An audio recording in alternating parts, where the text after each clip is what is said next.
Assalamualaikum warahmatullahi wabarakatuh. Okey, untuk PDP hari ini cikgu skip tentang kolimatan Cikgu skip beberapa slide ujian kolimatan tu sebab cikgu nak fokus kepada kerja uji tanah. Dia lebih mudah daripada kolimatan Okey. So ujian tanah perlu dilakukan sebelum kerja-kerja pembinaan dilakukan Kenapa? Sebab kita nak tahu apakah jenis tanah yang apakah jenis tanah yang ada bagi menentukan jenis asas yang akan dibina nanti. So ada dua jenis tanah, ujian tanah, iaitu ujian Probam Macintosh. Yang kedua ialah ujian ayatkan ataupun juga panggil SIF analysis. SIF tu ialah pengayak. Okey. Apakah tujuan ujian Probam Macintosh ni? Untuk menguji daya rintangan tanah dengan ujian tusukan dan juga untuk mendapatkan nilai keupayaan galas tanah. Mungkin nanti cikgu akan terangkan lebih detail pasal ujian Probam Macintosh. So cikgu nak fokus kepada ujian ayatkan. Okey. Untuk mengetahui tujuan dia untuk mengetahui kandungan pelbagai jenis tanah dan juga menentukan jenis tanah berdasarkan saiz tanah. Kita nak tahu kandungan tanah, pasir ada berapa persen, batu kerikil ada berapa persen, ada tanah liat ke tak kan. Dan juga nak mengetahui jenis tanah yang ada. Ada tanah liat ke tak, ada pasir ke tak, ada batu ke tak kan. Okey. So ujian analisis ataupun analisis ayatkan memerlukan antara bahan dan alatan yang diperlukan ialah mesin pengayak, penapis, penimbang dan juga sampel tanah kering. Okey. Pengayak ni disusun mengikut saiz. Okey, kalau kat sini ada 1 2 3 4 5 6 7 8 9. Disusun mengikut saiz pengayak daripada yang paling kasar hinggalah kepada yang paling halus. Ini bawah ni paling halus Kalau kat sini nampak tak, ni paling kasar, ni paling halus, dan setiap pengayak ni dia akan menapis setiap jenis tanah berdasarkan saiz tanah lah. Okey. Cikgu akan tunjuk video. Step yang pertama, okey, kita nak prepare kita punya mesin pengayak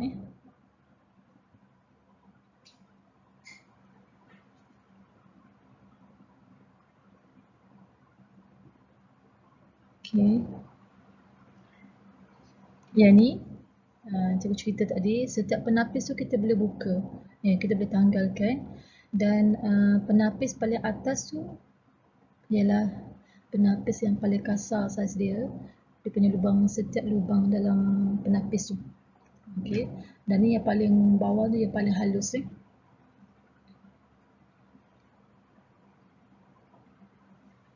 Okay. Ini disusun mengikut saiz daripada atas hingga paling bawah, paling halus. Okey. Mesin pengayak ni memang ada di bengkel cikgu dan kita akan buat amal ini selepas kita naik sekolah nanti Okey. Make sure setiap ayatkan tu disusun mengikut saiz. Ingat paling atas yang paling kasar hinggalah yang paling bawah. Okey. The largest one and the smallest one at the bottom of the machine Okey. Kemudian kita ambil sampel tanah kita. Okey, sampel tanah ni kita dapatkan daripada tapak pembinaan rumah kita, tapak pembinaan projek kita lah. Okey. Ni ialah mesin pengayak. Okey. Okey, dapatkan sampel tanah, pastikan sampel tanah kita tu kita timbang terlebih dahulu. Okey. Kita timbang terlebih dahulu. Katakanlah kita timbang sampel tanah kita 250 gram 250 gram. Okay, kita dapatkan sampel tanah ni, pastikan sampel tanah yang kering dan tidak berketul-ketul. Senang. Okay. Dan kita masukkan sampel tanah di dalam pengayak paling atas. Kemudian kita letakkan di mesin pengayak.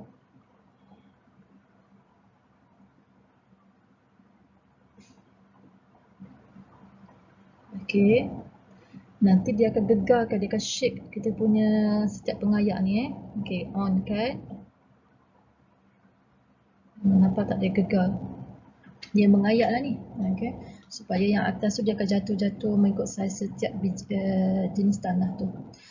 Proses ni perlu diulang 2 kali supaya kita tak nak pastikan ketulan-ketulan yang bercantum tu semua dah bercerai. Kemudian step yang keempat, cikgu tak timbang setiap tanah, tapi cikgu timbang pengayak dan juga tanah yang tertinggal bagi setiap pengayak. Tadi kan, kalau ikut video yang Prof ni ajar, dia timbang setiap tanah yang tertinggal tu. Kalau cikgu tak sebab nanti akan ada ralat, mana tahu tertinggal lagi pada penapis tu kan. So better awak nanti bila amali dengan cikgu, awak timbang pengayak dengan tanah yang tertinggal sekaligus. Okay. So cikgu ulang balik prosedur kerja untuk SIF analysis. Pertama, kita bersihkan ayat dulu kerana kita tak nak ada sampel yang terdahulu yang tertinggal dalam pengayak kita lah. Okay. Susun ayat mengikut saiz iaitu paling besar di bahagian paling atas. Okay, cikgu dah cakap tadi kan.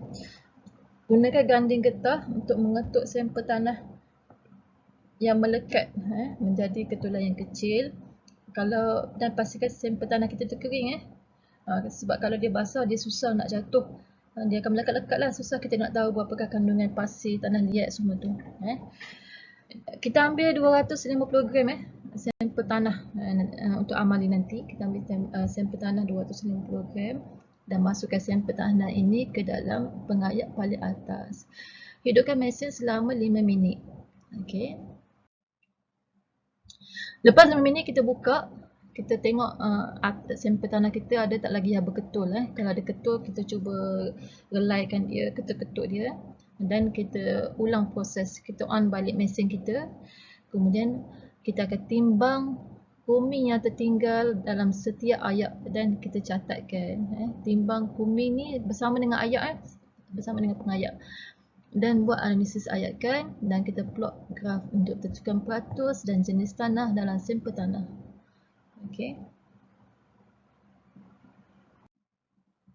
Okey, ni ialah data analisis ayatkan. Okey. Masalah ni. Okey. Tertinggal dekat situ Okey, ni ialah saiz ayat. Yang ni tak perlu hafal 2.3 mm 1.18 mm merujuk kepada saiz lubang setiap pengayak 0.6 mm, 0.425 mm, 0.3 mm tak perlu hafal ni semua. Ni ialah berat ayat setiap ayat kita tadi 447.21 gram Okey, 420 392 tak perlu hafal dua-dua ni semua diberi. Yang ni berat ayak tambah dengan berat tanah yang tertinggal. Lepas kita shade tu, kita ambil setiap pengayak dan kita timbang bersama-sama dengan berat tanah tadi. Okay. Tengok asalnya berat ayak tadi 447.21.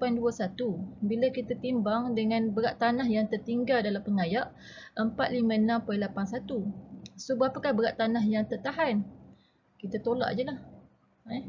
456.81 tolak dengan 447.21 dapat 9.6. Okey. Yang ni tolak je. Berat asal 420.56, berat pengayak bersama dengan tanah yang tertinggal 430.46. Tolak je. 430.46 tolak dengan 420.56. 9.9. Okey. Cikgu nak awak kira semua ni dan dapatkan total. Okey. Kira semua ni. Dapatkan total berapa nilai? Katakan sini 2, katakanlah 240. Asal kita timbang sampel tanah kita tadi 250.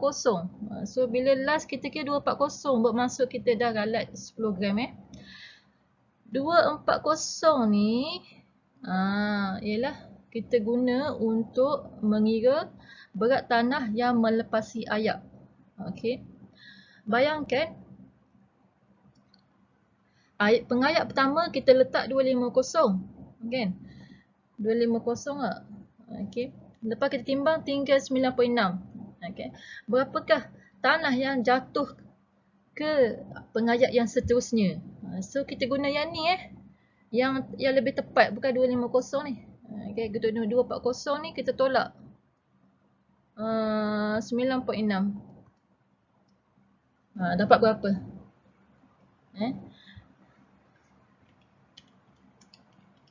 Okey, 230.4 nanti kan. Kata 230.4. 230.4 ni yang jatuh ke dulang seterusnya. Okey. 230.4 jatuh ke dulang yang seterusnya. So, kat sini ialah 230.4 Kita kira dah. 230.4. Sebab dia kata berat tanah yang melepasi ayak. Asal 240 jatuh dalam dulang pertama, letak dalam ayat pertama. Yang jatuh ke bawah 230.4, tinggal 9.6. 230.4 jatuh ke dulang yang kedua. Kan? Jatuh dalam dulang yang kedua, dalam pengayat kedua, tinggal 9.9. Seberapa yang melepasi ke bawah pula? Tolak balik 230.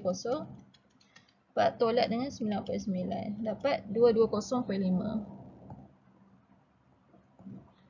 Ambil sampai 2 titik perpuluhan Peratus yang tertahan, peratus yang tertahan 9.6 ni, awak kira semua ni. 9.6 per dengan 2 ni, peratus yang tertahan 9.6 per dengan 240 darab 100. Peratus ketelusan pula ialah yang ni. 230.4 bahagi dengan 240. Bahagi semua tu, cuba isi dengan lengkap. Cuba nak tengok